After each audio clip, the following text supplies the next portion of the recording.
농업일 뿐 아니라 가사, 돌봄 노동까지 포함해 농번기 일평균 8시간 42분으로 남성 농업인보다 48분 더 길었습니다.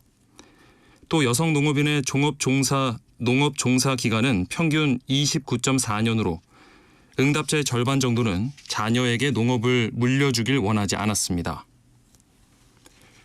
오늘은 전국에 비가 내리겠고 해안 지역에는 바람이 강하게 불 것으로 보입니다. 이번 비는 대부분 지방이 내일 아침부터 점차 그치겠지만 영남 지방은 내일 오후까지 이어지는 곳이 있겠습니다. 일라디오 4시 경제 뉴스를 마칩니다. 아나운서 임지웅이 전해드렸습니다. KBS 대한민국 중심 채널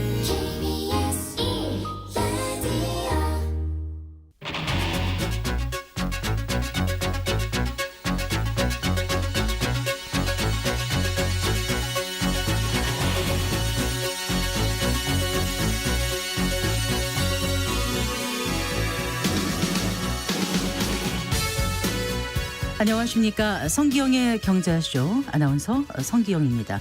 이란의 이스라엘 보복 공습으로 중동 위기가 고조되고 있어 전 세계 이목이 집중되고 있는데요.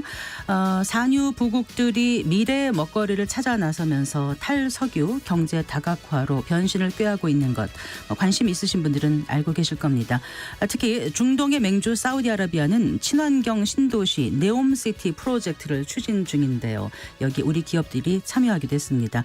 네, 사우디 경제 상황 어떤지 살펴보고요. 우리 기업들이 어떻게 사우디와의 관계를 가져나갈지에 대해서 생각해 보겠습니다. 4월 들어 증시가 다소 흔들리는 모습입니다. 미국 금리 인하가 불투명한 데다가 국내에서는 총선 이후 그동안 정부가 추진해온 정책이 계속될 수 있을지 불확실성이 커졌습니다. 이런 시기에 투자 전략 어떻게 가지고 가야 할지도 알아봅니다. 시간 유튜브로도 함께하겠습니다.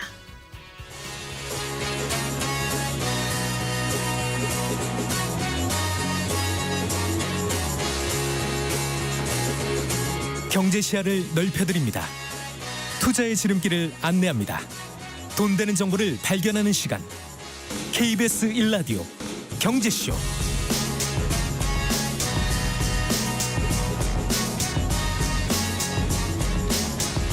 먼저 오늘의 주요 경제 뉴스 정리해드리겠습니다. 경제 뉴스 브리핑 손서구 경제평론가와 함께합니다. 어서 오십시오. 네, 안녕하십니까. 안녕하세요. 자, 중동 정세 불안으로 지금 국제유가 오름세가 심상치 않습니다. 네.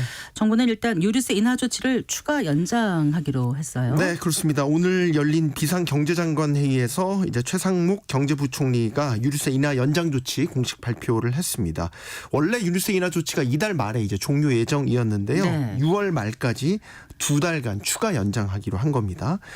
국제유가는 최근 이제 거듭되는 중동 정세 불안 때문에 지난달부터 사실 가파르게 오르기 시작했고요. 네. 그래서 지금 브렌트유의 경우에는 $90 넘었고요. 우리나라에서 주로 수입하는 게 두바이유인데 두바이유도 지금 $90를 넘었습니다. 네. 거기다가 이제 지난 주말에 결국 이란이 이스라엘에 보복 공습을 감행을 하면서 중동 불안이 더 고조되자 유류세 인하의 추가 연장을 결정한 것으로 보입니다. 현재 휘발유 유류세가요 리터당 615원입니다. 그래서 네. 탄력세율 적용 전과 비교를 하면 리터당 한 205원 정도가 낮은 수준입니다. 네. 그래서 이거를 연비가 리터당 10km인 차량으로 하루 40km를 주행할 경우에는 이제 월 유류비가 한 25,000원 가량 줄어드는 효과가 있습니다. 정부가 이제 휘발유 유류세를 역대 최대폭인 37%까지 내렸다가요. 지난해 1월부터 조금 인하율을 줄였습니다. 그래서 25%를 줄인 상태고요. 이후에 이제 계속해서 연장을 해서 총 9차례에 걸쳐서 인하 종료 시한을 연장하게 됐습니다. 네. 경유나 LPG 부탄에 대해서는 37% 인하율을 그대로 유지를 하고 있고요. 경유는 이제 리터당 369원, LPG 부탄은 리터당 130원의 유류세가 이제 2개월 더 유지가 되겠습니다. 네. 이란 이스라엘 전쟁이 여기서 더 확전될 경우에 유가가 $130 선까지 오를 수 있다. 이런 우려도 벌써부터 나오더라고요. 네, 그렇습니다. 지금 이제 $90 지금 이 국제유가 수준이요. 작년 가을에 딱 기록했던 그 수준이거든요.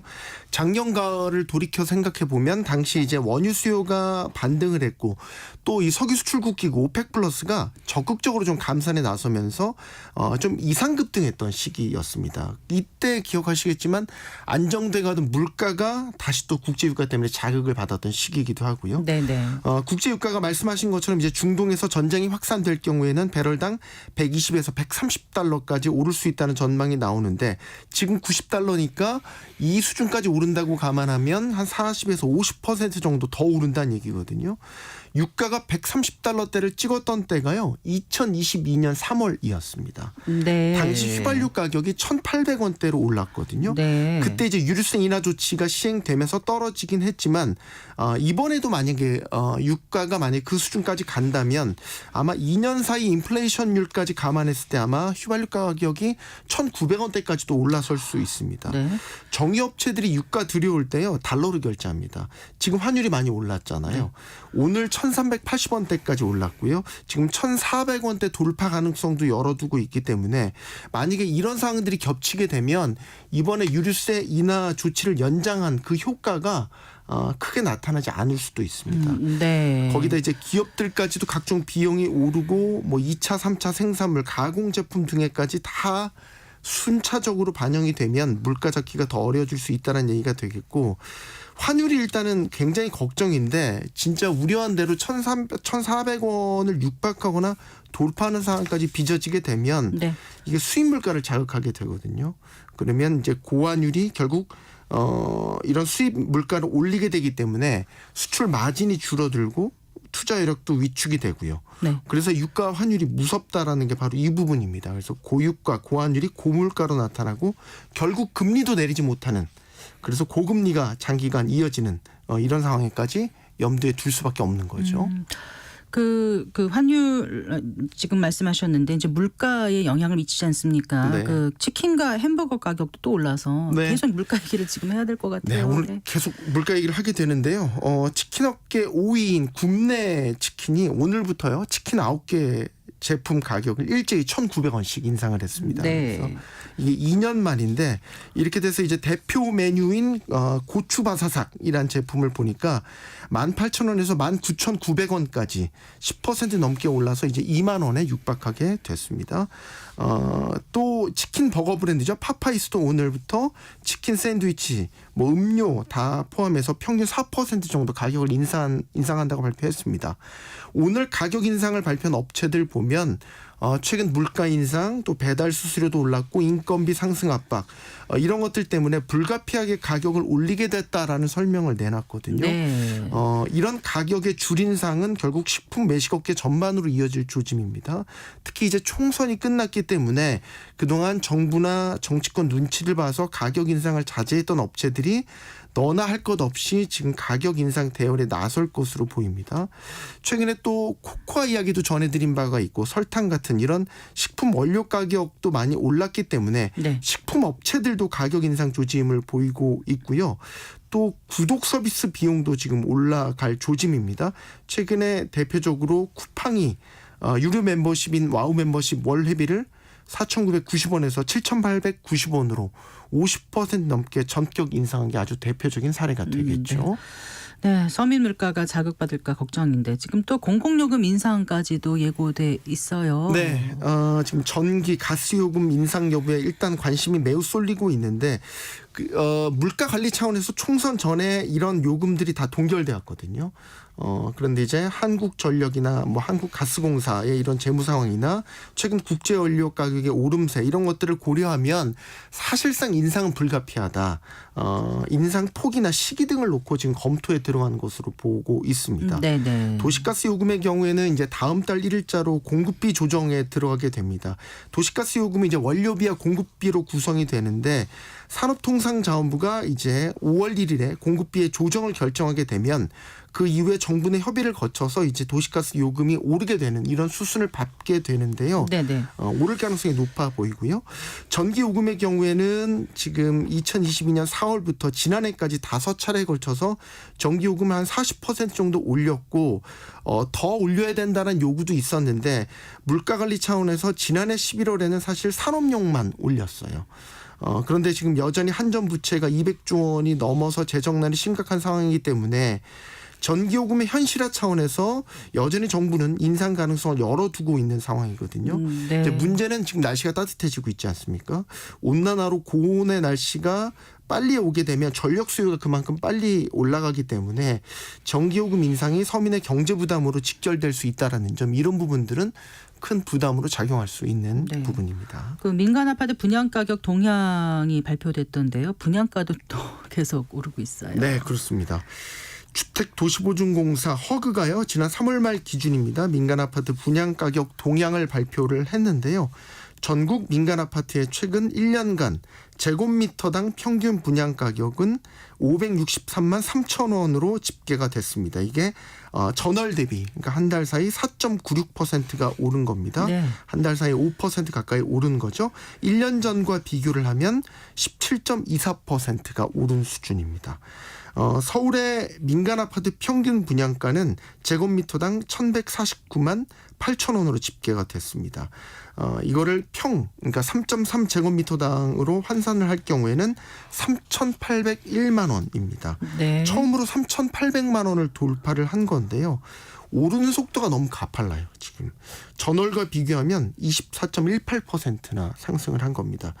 결국 원자재 값, 인건비 이런 것들이 다 포함된 공사비가 치솟은 그런 영향이라고 볼 수 있겠는데, 전체적으로 보면요, 지금 분양시장은 위축된 상태입니다. 그런데 이런 원자재 가격과 인건비 때문에 분양가는 오르는 거죠. 네. 자, 이렇게 되면 분양가를 높여야 하는 건설사, 분양가의 부담을 느끼는 수요자들 사이에서 입장이 충돌을 하게 그렇죠. 됩니다. 네. 이렇게 되면 수요가 많은 지역의 신규 주택 공급이 원활하게 이루어지지 않을 가능성이 높고요. 결국 공급 부족이 국지적으로 집값을 올리는 이런 이상 급등 현상이 나타날 수 있고, 결과적으로 시장의 양극화도 더 심해질 수 있다, 이렇게 볼 수 있겠습니다. 네, 오늘도 잘 들었습니다. 고맙습니다. 네, 고맙습니다. 경제뉴스 브리핑 손서구 경제평론가와 함께했습니다.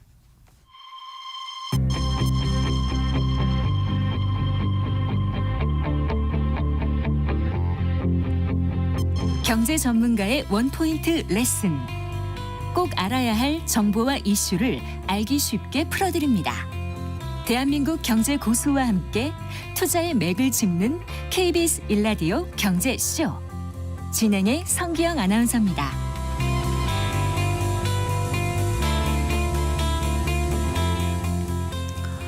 네, 흔히 그 사우디아라비아라고 하면 오일머니가 화수분처럼 무한정 나오는 나라 아닐까, 이런 생각들 하실 텐데요. 지난해 사우디의 재정 수지가 적자를 기록했습니다. 자, 사우디 경제 지금 어떤 상황인 건지, 그리고 사우디에 진출하려는 우리 기업들은 어떻게 해야 할지 자세히 이 시간에 알아보겠습니다. 2009년부터 10년 넘게 사우디 현재 법인장으로 계셨고, 최근에 지금 다시 사우디아라비아라는 책을 내신 박인식 벽산 엔지니어링 전문위원과 함께합니다. 어서 나오십시오. 위원님. 안녕하십니까. 반갑습니다. 2009년 초에 그 사우디 현지 법인에 부임해서 2021년 말에 귀국하셨다면서요. 네, 그렇습니다. 네, 그 현지에 계셨을 때 한 10년 넘게 계신 거잖아요. 네. 그 당시 사우디아라비아는 어땠는지 좀 말씀해 주실까요? 물론 제가 2009년에 부임할 때 압둘라 국왕이 네. 재위하고 있던 시절입니다. 네. 압둘라 국왕이 2005년에 국왕에 올랐는데 2015년에 노환으로 이제 사망하고 네. 7대 살만 국왕이 즉위했습니다. 네. 압둘라 국왕이 10년 재위를 하기는 했지만 그 선왕인 파드 국왕이 1995년에 네. 뇌졸중으로 쓰러져서 실질적으로 국왕 역할을 한 게 20년입니다. 네. 20년 동안 개혁이 있긴 했지만 대체로 점진적으로 개혁이 일어났고 그렇게 격렬하게 무슨 변화가 일어나진 않았는데 네.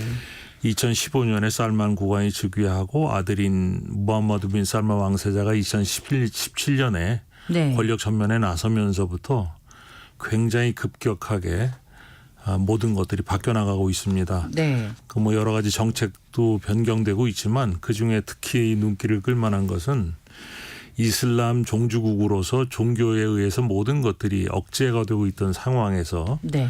개방 정책을 펼치면서 그런 부분들이 많이 변화하고 있습니다. 네.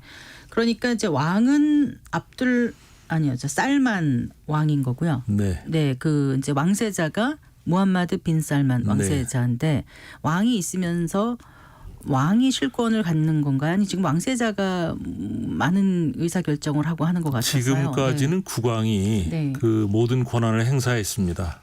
네. 특별히 파두국왕처럼 어떤 뇌졸중으로 쓰러져서 할 수 없을 경우에는 그 대신 그 왕세제 크라운 프린스가 했는데 예외적으로 살만 국왕이 즉위하고 나서는 아들이 즉위하자마자 권력 전면으로 부상하고 왕세자의 자리에 오른 게 2년 후입니다. 네네. 살만 국왕은 즉위할 때부터 노환으로 그 치매라는 얘기가 끊임없이 나오고 있어서 네. 실제로 왕위에 있는 것은 살만이지만 실제로 모든 국정을 총괄하는 것은 그 아들입니다. 네. 그렇군요.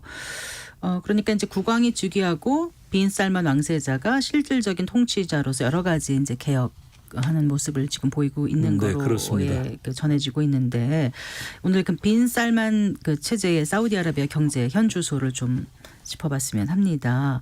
흔히 사우디아라비아 하면은 원유로 먹고 사는 나라다 이렇게 알고 있지 않습니까? 원유 수입이 도대체 어느 정도 되는 거죠?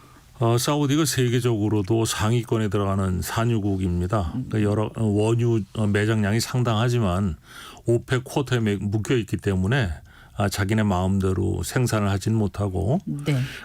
하루에 보통 900만 배럴에서 1,100만 배럴 정도로 생산합니다.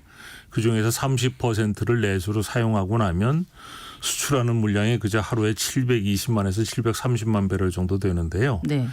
이게 1년 되면 대개 한 26억 배럴 정도 됩니다. 이게 우리가 유가를 간단하게 100억으로 계산한다. 100달러로 계산한다면 네. 2,600억 달러 정도 되죠.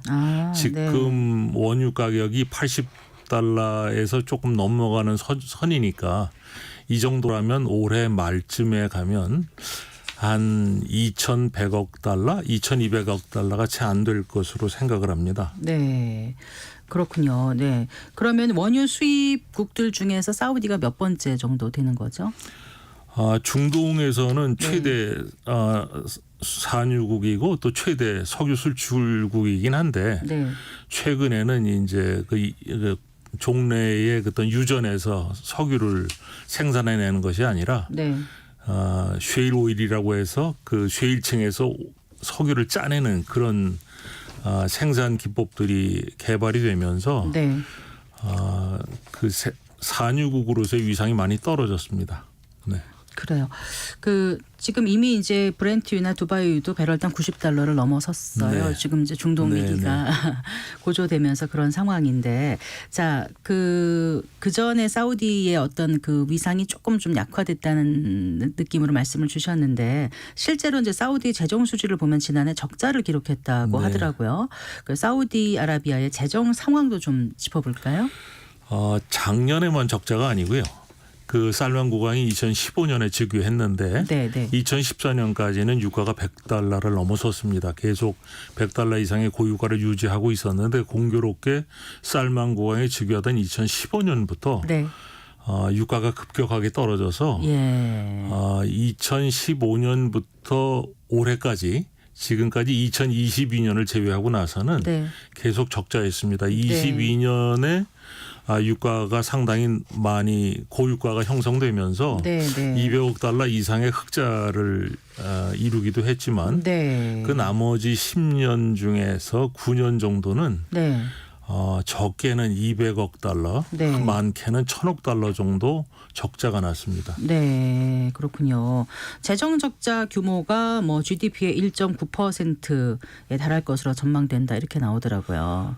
네, 네, 그 지금 한 9천억 달러 정도 되거든요. GDP가 1%면 90억 달러 정도 되는데 네. 저는 그거보다 좀 더 많이 일어날 것 같습니다. 한 2% 정도. 네. 그렇군요. 그러니까 그 재정 적자가 일단 2026년까지는 지속될 것이다. 그럼 그동안은 그럼 빚내서 운영을 해야 되는 건가요? 국채 발행해야 그렇죠. 되는 건가요? 네. 빚을 내던가 있던 것을 매각하던가 이렇게 해야 되겠죠. 네. 이제 있던 것을 매각한다는 거는 이제 아람코의 지분이라든가 이런 것들이 되겠습니다. 네. 잠시 그 얘기 좀 더 나눠보고요. 그 사우디 오일 머니 얘기할 때 이제 균형 재정 유가라는 얘기가 많이 나오더라고요. 이게 어떤 개념인지 좀 설명을 해주시겠습니까? 사우디는 그 원유를 수출해서 올리는 그 매출을 가지고 국가 재정의 상당 부분을 충당합니다. 네. 2014년까지만 해도 국가 재정 수입 중에서 90% 이상을 석유 수출로 충당을 해왔는데요. 네. 그러다가 이제 그 석유가도 내려가고 또 다른 것들이 좀 늘어나면서 이 석유 의존도가 떨어지긴 했는데 네. 결국 재정을 형성하는데 가장 중요한 것이 유가입니다. 네. 그러다 보니까 재정이 적자나지 않을 정도의 적정선 그것이 얼마인가 하는 것이 재정 균형 유가이죠. 그러니까 재정 균형 유가를 넘어서면 네. 국가 재정이 흑자이고 네. 그 밑으로 내려가면 적자가 적자다. 되는 셈입니다. 네. 그러니까 지금은 이제 그 균형 재정 유가 미치다. 네네, 라는 그렇습니다. 말씀이신 거고요. 그 원유 외에 또 어디에서 수입을 얻는지 조금 더 말씀을 해주신다면요. 지금 사우디로서는 뭐 원유 말고 특별히 그 수입을 올릴 만한 데가 없기는 합니다. 물론 사우디 북부 쪽에 그 인산염이라든가 보그사이트라든가 또 최근에는 금광이 굉장히 많이 개발되고 있어서 그런 수입들이 적지 않은 수입이 예상되고는 있지만 네. 그것이 석유 수입을 대체할 정도까지는 거기에는 많이 못 미치는 정도 규모입니다. 그래서 네. 사우디로서는 이렇게 산업 다각화 정책을 펼쳐서 경제 구조를 개혁하지 않으면 네. 석유에 의존하는 경제 구조로서는 유지가 굉장히 좀 어렵지 않은가 이렇게 생각을 합니다. 그래서 이제 여러 생각을 지금 하고 있는 것 같더라고요. 사업들을 네. 추진을 하고 있고요. 일단 사우디가 벌려놓은 지금 대형 사업들이 많지 않습니까? 그런데 그 나라 국간이 이제 빈다고까지는 하긴 좀 그렇습니다만 재정 적자인 상태가 되면 그 사업들을 어떻게 끌어갈 수 있을 거라고 보세요? 그 사업 중에 대표적인 것이 이제 네옴시티입니다. 네네. 네옴시티가 지금 사우디에서 계획하고 있는 전체 사업 규모가 적게는 1조 달러, 많게는 2조 달러 정도 되는데 네. 그 절반 이상이 네옴입니다. 네. 네옴의 예산이 5천억 달러라고 하는데 지금 예상하기는 1조 달러, 1조 5천억 달러까지도 예상하는 사람들이 많이 있습니다. 사우디 1년 예산이 3,300억인데요. 네. 쉽게 말해서 사우디 예산의 3년 4년치 정도 되는 엄청난 사업입니다. 네. 그런데 그것이 2030년까지 900만이 살 수 있는 도시를 만들겠다고 했고 네. 그것을 위해서 더 라인이라는 전대미문의 구조물을 네. 길이가 무려 170km 서울에서 강릉까지 이르는 거리를 한 건물로 짓겠다고 했는데 네. 네. 그것이 2030년까지 170km에서 그거보다 훨씬 줄어들었고 900만을 유치하겠다고 하는 것이 네. 150만으로 줄어들었습니다. 그런데 4월 7일 날 블룸버그에서 보도한 것을 보면 네. 2030년까지 인구 수를 아마 30만 정도 유치하는 것도 어렵지 않을까 이렇게 예상하고 있고요. 네. 전체 170 처음에는 150만 정도까지 생각했었다면서요. 900만이었습니다. 900만 900만이었던 걸 150만으로 줄였던 걸 다시 했는데 네. 30만도 지금 어려울 것이라고 보고 처음에 계획한 전체 길이가 170km였는데 네. 2030년까지 당초 목표가 2030년이었습니다. 2030년까지 건설할 수 있는 걸 2.4km로 봅니다. 그러니까 한 전체 계획의 2%도 채 안 되는 그런 정도로 많이 줄어들었습니다. 처음에 네옴시티 발표됐을 때 이게 가능한 건가? 근데 사우디에 대해서 막연하게 생각하기에는 어마어마한 돈이 있으니까 사우디니까 가능하겠지라는 생각을 했었던 기억이 기술적으로 나고 가능하지 있고요. 않은 건 아마 없을 겁니다. 네네. 문제는 그런 돈을 들여서 그런 기술을 구사해야 될 필요가 있는가 하는 건데요. 네. 뭐 실제로 그것이 가능하냐 안 가능하냐의 문제가 아니라 과연 그 돈을 들여서 네. 거기에 그런 것들을 건설할 필요가 있는가 이런 문제가 계속 지적됐고 그래서 네. 현실적으로는 이루기 굉장히 어려운 것으로 예상했는데 네. 뭐 불과 몇 년 지나지 않아서 그것이 사실로 드러나고 있습니다. 그 사우디아라비아를 가보지를 못해가지고요. 네. 수도가 리야드인가요? 맞나요? 수도가 리야드 네. 맞습니다. 그러면 거기서 네옴시티의 거리는 어느 정도 돼요? 한 1,500km 정도 떨어져 있습니다. 아. 리야드는 그 사우디가 가로 세로 1,500km 되는 엄청나게 큰 나라입니다. 네. 남한의 한 20배가 넘는데요. 네. 그 중부 지방에 이제 수도가 있고 네. 북서쪽 맨 끄트머리에 네. 네옴이 있습니다. 한 1,500km 정도 떨어져 있죠. 네. 그럼 네옴을 만든다는 거는 관광 산업을 위해서입니까? 아니 왜 그걸 처음에 했던 거죠? 개혁 정책을 펼치는데 가장 문제가 되는 게 이슬람입니다. 예. 이슬람이 워낙 보수적이기 때문에 뭐 남녀가 유별하고요. 뭐 술은 전혀 먹을 수가 없고 이런 상황이니까 거기서 어떤 개혁 정책을 펼치기가 어렵습니다. 개혁 정책이라는 것은 결국 해외에서 자본이 들어오고 사람이 들어와야 되는데 네, 네. 그렇다면은 그런 사람들이 들어와서 그런 자본이 움직일 수 있는 공간을 만들어야 되는데 그런 것들에서 가능한 한 좀 기존의 틀에서 벗어난 곳을 네. 찾다가 보니까 그 구석을 찾은 것이 아닌가 하는 생각이 있고요. 네. 또 그렇게 겨냥한 것이 관광 사업인데 사우디는 전체가 사막입니다. 네. 사막이라 해서 우리가 생각하는 것처럼 그 아름다운 모래 언덕으로 이루어진 것이 아니라 나무도 풀도 없는 그냥 흙바닥입니다. 그런 데서 유일하게 관광이라고 할 수 있는 게 이제 아카바만, 북쪽의 아카바만이나 홍해가 이렇게 만나는 그 지역이 가장 아름다운데 네, 네. 그것이 바로 지금의 그 네옴입니다. 그러니까 네. 기존의 어떤 기득권 세력이나 보수 세력으로부터 멀리 떨어져 있고 또 그리고 유일하게 시도해 볼 수 있는 관광 산업의 적지로서 네. 거기를 선택하지 않았나 이렇게 생각합니다. 네. 그런데 지금 네옴시티 프로젝트에 들어가는 돈의 한 70%를 받아서 투자를 받아서 해결하겠다고 하는데 이거 그렇게 민간 돈이 들어갈까요? 투자금을 회수할 수 있다는 확신이 들어야 하지 않겠습니까? 저는 그 70%라면 30%를 자기네가 되겠다는 건데요. 네. 저는 처음부터 10%도 되기 어려울 거라고 생각을 했고요. 네. 사우디의 재정 상태를 고려한다면 네. 10%도 어려울 것이라고 봤고, 네. 그 다음에 이제 그 외국인이 들어와서 투자를 하려면 네. 결국은 투자해서 그것을 운영하거나 분양해서 돈을 회수해야 되는데, 네. 그러기 위해서는 그 사업의 그 실현 가능성이 무엇보다 중요합니다. 그런데 그 내용을 그쪽에다가 이제 멀리 한쪽 구석에다가 이렇게 위치시킨 데는 또 이스라엘과의 또 관계가 있는데 지금 당초에 생각했던 이스라엘과의 서로 그 이제 플러스적인 요소보다는 네.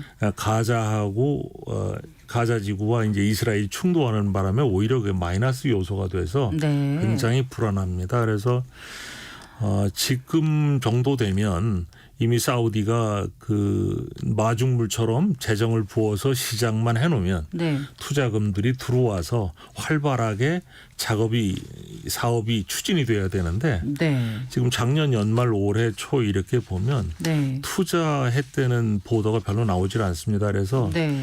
당초에 계획했던 것보다 투자가 상당히 저조한데 그건 뭐 대부분의 사람들이 예상했던 바입니다. 네.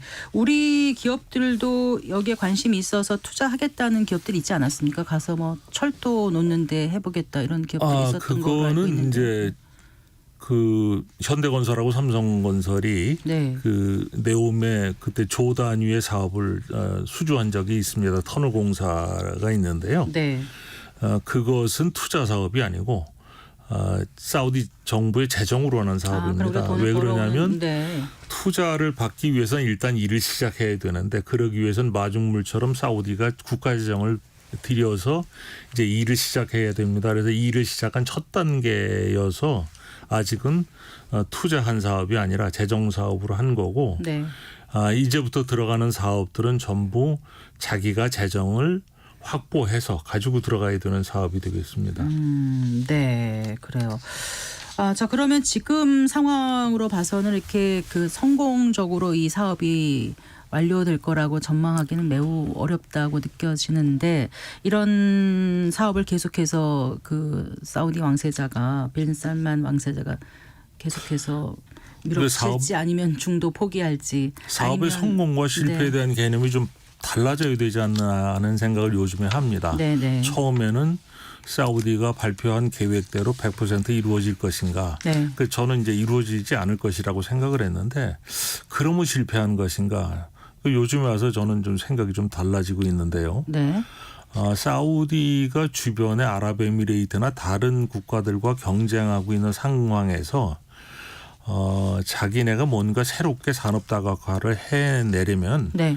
그런 국가들하고 차별되는 모습을 보여야 합니다. 그저 그 국가들과 비슷하거나 또 동종의 사업을 추진하거나 뭐 낫더라도 뭐 조금 더 개선된 정도라면 네. 세계적인 관심을 끌기는 어려울 것으로 보이고 네. 사우디는 주변에 있는 카타르나 아랍에미레이트에 비해서 상당히 국가 규모도 크고 인구도 많기 때문에 거기에 소요되는 재정도 많습니다.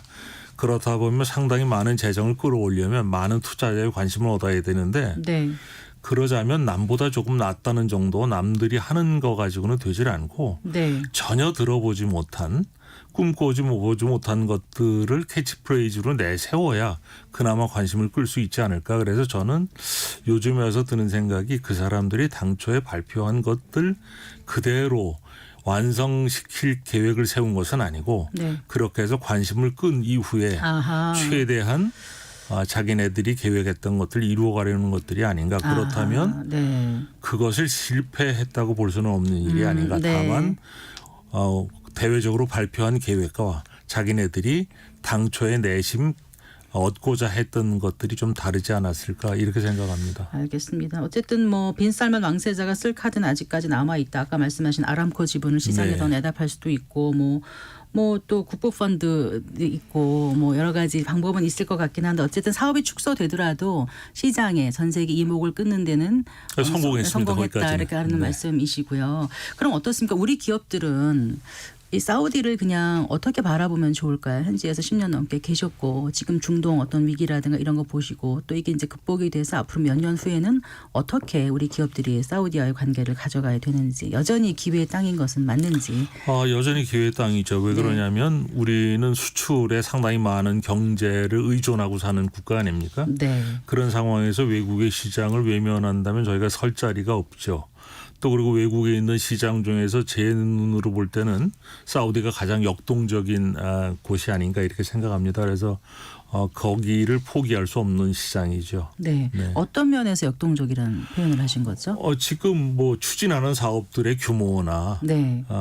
추진하는 사업들의 뭐 종류 이런 것들이 다른 국가하고는 비교될 수 없을 만큼 아주 대규모고 또 여러 가지 종류로 이루어지기 때문에 저희로서는 포기할 수 없는 시장이 아닐까 이렇게 생각합니다. 네, 그래요. 특히나 건설 기업들 사이에서는 놓칠 수 없는 그런 그렇죠. 여전히 대부분이 기회. 건설 사업에 직결되기 때문이지요. 네. 그래요. 네, 그 지금 이제 중동발 전쟁 위기가 커지고 있는데 직접 당사국은 아니지만 사우디 경제 상황이 우리 기업들에 미치는 영향도 있지 않겠습니까? 네. 좀 전에도 말씀드린 것처럼 사우디는 지금 모든 경제 계획, 경제 개발 계획 또 추진하고 있는 거대 사업이 외국 투자를 기본으로 하고 있는데 외국 투자가 지금 주춤거리고 있거든요. 그래서 상당한 위기에 처해 있고 저도 지금 사우디에서 과연 네. 이 문제를 어떻게 돌파할 것인지 매우 궁금해하고 관심을 가지고 지켜보고 있습니다. 알겠습니다. 오늘 말씀 잘 들었습니다. 네, 고맙습니다. 감사합니다. 네, 박인식 벽산 엔지니어링 전문위원과 얘기 나눠봤습니다.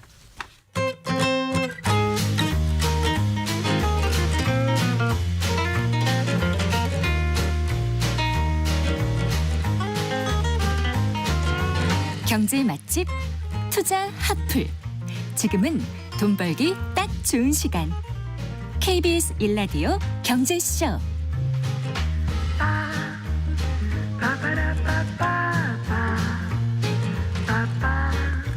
한 주간 주식시장에 영향을 줄 주요 이슈와 일정 살펴보고 현명한 투자 전략 짚어보겠습니다. 주간 증시 동향.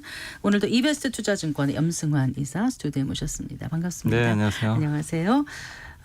자, 지난 금요일 뉴욕 증시가 급락했던 거죠? 네, 맞습니다. 네, 잘 나가던 미국 증시가 급락한 원인 좀 살펴볼까요? 네, 지난 금요일 날은 이제 나스닥도 한 1.6%나 좀 빠질 정도로 좀 안 좋았는데 네네. 일단 여러 가지 좀 악재들이 좀 겹쳤던 것 같아요. 일단 이제 이란과 이스라엘의 지정학적 리스크가 계속 이어지는 가운데 네네. 또 미국 증시가 5개월째 사실 올랐거든요. 가격 부담도 좀 있었고 그리고 제일 큰 건 역시 금리 인하 기대감이 많이 이제 소멸돼 버렸죠. 그러다 보니까 네.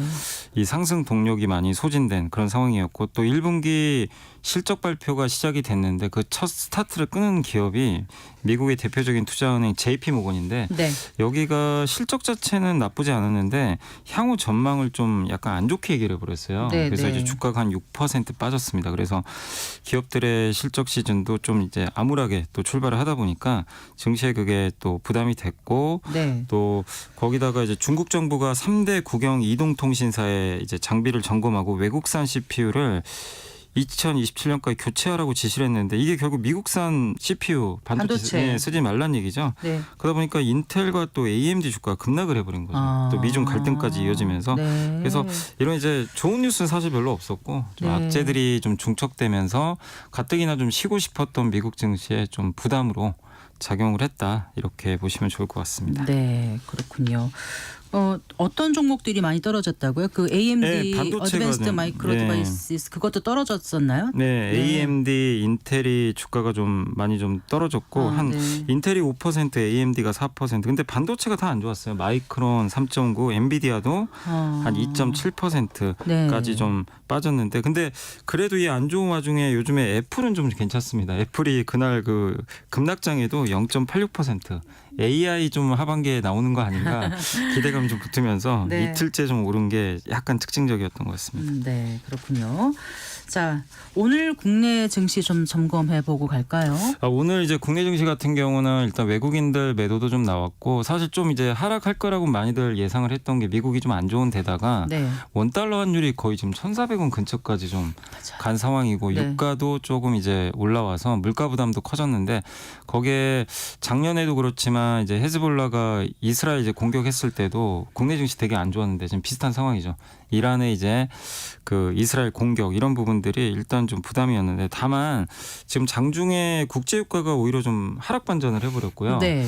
추가적인 공격은 좀 없지 않을까라는 이제 전망들이 좀 나오다 보니까 그래서 국내 증시 오전엔 좀 많이 빠졌는데 하락 마감은 했거든요. 근데 네. 이제 낙폭을 많이 줄였고 특히 하이닉스는 이 안 좋은 장에도 어쨌든 플러스로 전환이 됐고 그다음 이복현 금감원장이 어쨌든 총선 결과와 상관없이 밸류업은 계속한다. 네. 이렇게 또 언급을 해서 밸류업 관련주 중에 가장 대표 기업이 기아랑 삼성물산이거든요. 네, 네. 이 기업들 주가가 오늘 크게 올라 버렸어요. 그래서 네. 이제 그런 이제 금감원장의 발언도 증시에 우호적으로 작용을 해서 많은 분들이 오전에 좀 걱정을 많이 하셨는데, 맞아요. 네, 근데 끝날 때는 생각보다 굉장히 양호하게. 어제부터 오늘 장이 겁난다 이런 네. 분들 계셨는데 기아 다행히. 4% 넘게 오르고 삼성물산도 3% 네, 넘게 맞습니다. 올랐네요. 근데 그 아마 금감원장 좀 발언이 아. 좀 영향을 주지 않았나 네. 이렇게 보고 있습니다. 지난 금요일에 금통이 있었잖아요. 네네.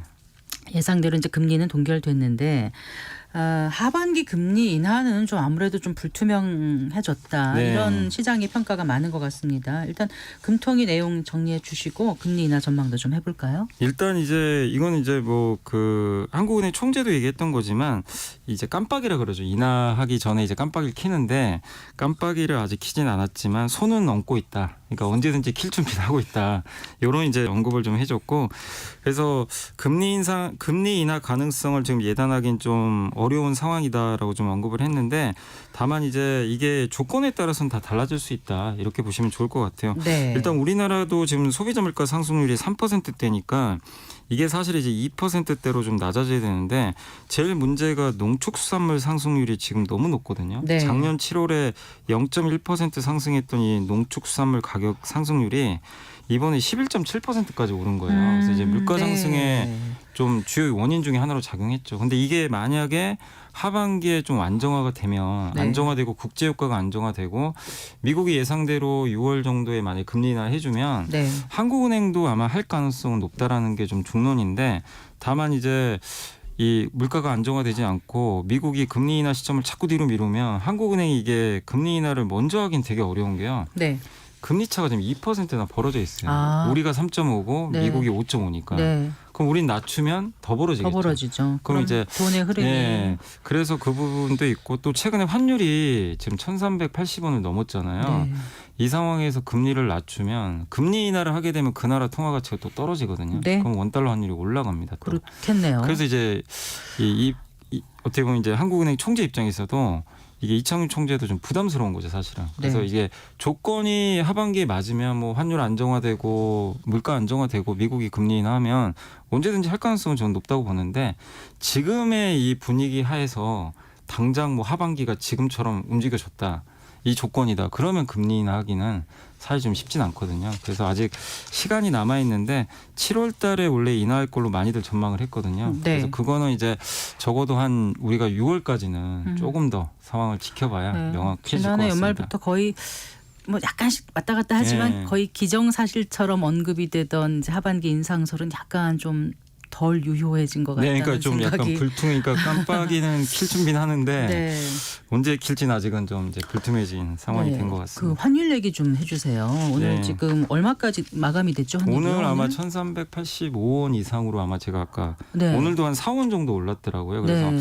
오늘도 환율이 좀 올라서 약간 좀 부담이 되고 있는데 일단 이게 거의 1,400원 정도까지 왔으면 나라에 위기가 생긴 거 아니냐 이런 이제 얘기들도 나올 정도의 높은 환율인데 네. 사실 이제 그 정도 위기는 아닌데도 이렇게 높은 환율인 이유가 일단 미국의 달러가 너무 강합니다. 네, 그러니까 네. 우리 원화만 약한 게 아니라 다른 나라 통화들이 대부분 다 약해요 달러에. 네. 그래서 이제 한국만의 좀 문제는 아니고 그래서 지금 위안화, 엔화, 유로화도 다 약하고 또 유럽이 지금 미국보다 먼저 금리를 내릴 것 같아요. 6월 달에. 그러면 유로화는 더 약해지겠죠. 네. 그래서 이것도 역시 달러 강세 요인이고 그래서 지금 한국만의 뭔가 자체적인 리스크는 그렇게 좀 불거진 건 많지는 않거든요. 요새 수출도 잘 되고 있고 네. 그래서 이건 좀 외부 변수에서 달러가 상대적으로 너무 강한 거. 그리고 이창용 총재가 또 뭐라고 했냐면 지금 우리나라 이제 개인 투자자도 그렇고 해외 주식을 굉장히 많이들 하시거든요. 해외 자산을 많이 사잖아요. 네. 네. 이게 과거랑은 좀 달라졌다. 그러니까 해외 자산을 많이 산다는 달러 수요가 많아요. 네. 그럼 자동적으로 원화 가치가 좀 떨어질 수밖에 없죠. 네. 그래서 이 부분도 과거랑 다르게 고환율인 이유 중에 하나다. 근데 이 부분은 우리나라에 뭐가 문제 생겨서 돈이 빠져나가는 건 아니잖아요. 그렇기 때문에 그냥 막연하게 이게 환율 올랐으니까 한국에 뭔가 문제 생겼다. 과거처럼 그렇게 보실 건 아니고 네. 한국은행 총재도 뭐라고 했냐면 1360원대 후반은 그렇게 과도한 건 아니다. 이제 금통위에서 밝혔거든요. 네. 그래서 예전보다는 높은 환율이 이어질 거는 우리가 어느 정도 인지를 해야 되는데 다만 이제 만약에 1,400원 넘고 혹시라도 위가 열렸을 때 외국인들이 혹시 돈을 빼서 나가버리면 네. 충격이 올 수도 있거든요. 자본시장에 이제 자금이 빠져나가니까. 그래서 예의주시는 해야 되겠지만 일단 지금 높은 환율 때문에 위기가 터졌다라고 아직까지는 보실 정도는 아니다라고 말씀드리고 싶습니다. 오늘 외국인이 삼성전자 주식을 720억 원어치 순매도했다고 하더라고요. 네. 이렇게 삼성전자 매도가 19일 만에 매도인 것 네, 같은데요. 그 삼성전자도 이것도 아무래도 좀 달러 강세가 한 원인이 아닌가. 이게 보통 삼성전자 이제 반도체 대표주도 있지만 네. 한국을 대표하는 기업이잖아요. 네. 그래서 이런 지정학적 리스크나 그리고 과거에도 반도체 기업들 주가가 유가 오르거나 지정학적 리스크 터질 때 사실 별로 안 좋았거든요. 항상 이제 매도 1순위로 좀 나왔기 때문에 네. 약간 이제 속도 조절하려는 그런 움직임이 아니었나라고 생각은 하고 있습니다. 자, 그럼 어떻게들 지금 주변에선 전망을 하시던가요? 환율을. 환율은 일단은 지금 혹시라도 1,400원이 이제 뚫릴 수도 있는데 뚫린다고 해도 이게 뭐 외부 변수의 큰 문제가 아니라 어떤 수급적으로 그러니까 환율을 이렇게 뭐 달러를 매도했던 쪽에서 달러가 계속 강해지면 환율이 올라갈 거 아니에요. 그러면은 손실이 커지거든요. 달러 네. 매도한 입장에. 그러면 손절매가 나와가지고 더 올라갈 수도 있어요. 이 수급 때문에. 네. 근데 그런 것 때문에 일시적으로 이 1,400원을 깰 수도 있지만 어쨌든 외부에 뭔가 큰 문제가 생기거나 국내적인 문제만 아니라면 그러니까 네. 펀더멘탈 문제만 아니면 환율은 다시 1,300원 좀 중반까지는 다시 안정화되지 않을까. 그리고 결국 환율을 결정하는 거는 미국 외의 경기랑 네. 미국의 통화 정책이거든요. 근데 미국이 만약에 예정대로 6월에 금리를 낮춰주고 중국 경기가 예상보다 빠르게 호전되면 1,300원 초반까지도 갈 수 있습니다. 사실. 예, 그러니까 결국 변수들은 많은데 중국의 경기와 미국의 통화 정책 네. 이 두 가지가 우리가 예상하는 것처럼 뭐 잘 흘러만 가준다면 다시 좀 환율은 안정화되지 않을까. 근데 그걸 확인하려면 또 시간이 좀 걸리는 거죠. 예, 당장 네. 되는 문제가 아니다 보니까 그래서 약간의 고환율은 좀 이어지지만 그래도 저는 개인적으로 그렇게 보고 있거든요. 그래서 아마 1,300원 초반으로는 내려가지 않을까. 중기적으로 보고 있습니다. 예, 그 애플 얘기 잠깐 더 해볼게요. 아까 잠깐 언급해 주셨는데 역시 AI 때문에 그래도 좀 그동안의 부진을 씻고 약간 좀 반등세로 돌아선 것 같습니다. 네, 맞습니다. 지금 애플이 그동안은 너무 부진했죠. 올해도 한 10% 정도 빠졌는데 네.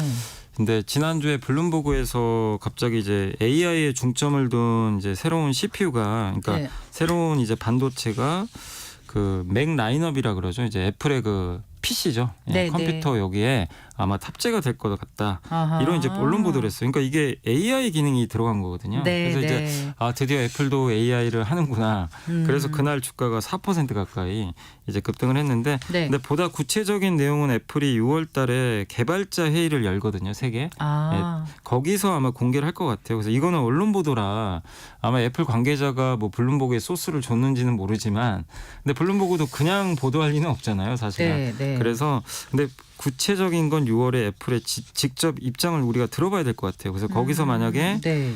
AI 전략이 공개가 된다면 이제 애플 네. 주가는 더 탄력을 받겠죠. 또 왜냐하면 9월이나 10월에 또 애플 아이폰이 또 나오니까 항상 매년. 그럼 거기에 애플 아이폰에 또 AI 기능을 넣겠다고 하면 네, 네. 더 관심을 또 많이 받겠죠. 그래서 결국 제일 중요한 건 6월 초에 있을 애플 세계 개발자 회의, 요걸 봐야 될 것 같고, 지금 주가는 이제 그런 걸 좀 기대하면서 네. 올라가고 있다. 그래서 시장에서는 좀 이제 바닥은 찍은 거 아닌가. 또 중국 판매도 안 좋아서 많이 네, 부진했거든요. 근데 네. 그것도 어느 정도는 이제 일단락 됐다라는 분석들이 있어서 네. 애플 주가는 조금 이제 견조해질 걸로 좀 보고 있습니다. 네. 그 4월 들어서 증시가 좀 다소 흔들리는 모습을 보이고 있습니다. 일단 총선은 끝났고요. 자, 그렇다면 여소야대 전국에서 그동안 이제 정부가 추진해왔던 기업 밸류업 프로그램은 이어갈 수 있을까? 이 질문을 드리고 싶은데, 아까 그 관련된 종목 네. 두 개는 크게 올랐다 이렇게 말씀해 주셔서 네. 네, 일단 이제 사실은 지난주에는 그 총선 끝나고 나서 네. 어쨌든 여당이 졌잖아요. 네. 그러다 보니까 밸류업 이거 후퇴하는 거 아닌가? 왜 그런 얘기가 있었죠. 그래서 밸류업주들이 좀 많이 흔들렸어요. 뭐 은행이나. 근데 일단 이복훈 금감원장이 본인 입으로 이제 직접 언급을 했기 때문에 네네. 뭐 상관없다. 우리는 그냥 갈 길 간다. 이랬는데, 다만 이제 시장에서 평가하는 거는 이제 법을 개정해야 되는 부분들이 있거든요. 뭐 네. 상법이나 세법 이런 것들을 좀 뭐 자사주 소각할 때 법인세를 인하한다거나. 근데 네네. 이거는 반드시 야당이 지금 다수당이기 때문에 야당이 협조 없으면 불가능하거든요. 그래서 그거를 정부 여당이 어떻게 합의를 할지가 관건입니다. 그래서 방향은 맞는데 시장은 좀 속도는 느려지지 않을까. 그런데 코리아 디스카운트 해소를 위한 증시 부양이란 방향에는 야당도 동의하지 않을까요? 동의는 해요. 네. 근데 이제 그걸 하려면 기업들한테도 인센티브를 줘야 되잖아요. 네, 뭐 네. 이렇게 뭐 자사주 매입 소각 주주 환원하면 세금 깎아주겠다. 뭐 못하면 페널티를 주겠다. 근데 이런 것들을 하려면 좀 약간의 법 개정도 좀 들어가야 되는데, 거기에 대해서는 이제 여당과 야당이 좀 약간 또 생각이 좀 다른 부분들이 있다 보니까 그걸 얼마나 잘 합의하느냐가 문제인 것 같아요. 그래서 네, 방향은 네. 걱정하지 마시되 속도가 좀 어떻게 바뀔지 그걸 시장을 좀 예의주시하고 있다. 네. 이렇게 좀 보시면 좋겠고, 그리고 결국 중요한 건 증시를 결정하는 거는 물론 그것도 있지만 기업의 실적이니까 그렇죠. 결국엔 올해 지금 반도체 수출 좋은데 관건은 중국이 회복되면서 반도체 외로 다른 업종들의 수출이 늘어나는지 네. 요게 좀 좋아지면 증시는 더 좋지 않을까. 다만 4월은 좀 쉬어가고 있다. 네. 이렇게 보시면 되겠습니다. 정부가 건전재정 기조를 좀 바꿀지의 여부도 시장의 관심사 아닌가요? 네, 근데 이제 아무래도 야당이 조금 더 재정에 확대하는 쪽에 좀 찬성 쪽이니까 네. 재정은 좀 늘리지 않을까 하는 그런 부분들은 좀 나오고 있는 것 같습니다. 알겠습니다. 어쨌거나 미국 금리 인하도 이제 하반기에 또 제대로 얼마나 될 수 있을지도 아직 불투명한 상황인데, 네. 자, 정말 투자라는 게 어렵다는 생각이 들어요. 공하고 개구리 네. 튀는 방향은 알 수 없다라는 너무 오래된 어렵죠. 얘기를 제가 지금 꺼냈는데 네. 어떤 전략을 가져가면 되겠습니까? 그러니까 저는 이제 4월에 근데 기본적으로는 펀더멘탈이거든요. 실적. 네, 미국 경기랑 중국 경기예요. 이 두 개가 가장 기본이거든요. 네, 근데 이들 경기 중국은 좀 회복되고 미국은 아직도 경기가 괜찮더라고요. 네. 또 AI가 뒤를 받쳐주고, 그래서 기본적으로 상승장이라는 데는 저는 의견을 안 갖고 아직은 괜찮다고 봐요. 다만 네. 쉬어가는 거죠. 또 그동안 주가도 올랐으니까 네. 또 금리 때문에 노이즈가 껴서, 그래서 약간의 4월달 좀 쉬어가는 과정에서 여러분들이 또 좋게 생각하는 기업들이 있으면 좀 저가에 한번 담아보는 것도, 그러니까 조정을 도망가는 것보다는 좀 활용을 하자. 아, 그렇게 좀 말씀드리고 싶습니다. 알겠습니다. 자, 이번 주 좀 눈여겨봐야 될 주요 증시 일정 소개해 네. 주신다면은요. 그 가장 눈여겨볼 거 내일 중국의 1분기 GDP 성장률 발표되거든요. 아, 그러나요? 그거 네. 좀 활용하시면 되겠고, 4월 18일은 이제 대만의 삼성 경쟁 회사죠. TSMC. 네, 네. 세계 1위 반도체 회사가 실적 발표를 하니까 그거 주목하시고, 4월 19일은 일본의 또 3월 소비자 물가 지수가 좀 발표되니까 네. 이런 이슈들 한번 체크해 보시면 좋을 것 같습니다. 네, 잘 들었습니다. 고맙습니다. 네, 감사합니다. 이베스트 투자증권 염승환 이사였습니다. 마칠 시간이네요. 성기영의 경제쇼 오늘 순서 여기까지입니다. 아나운서 성기영이었습니다. 고맙습니다.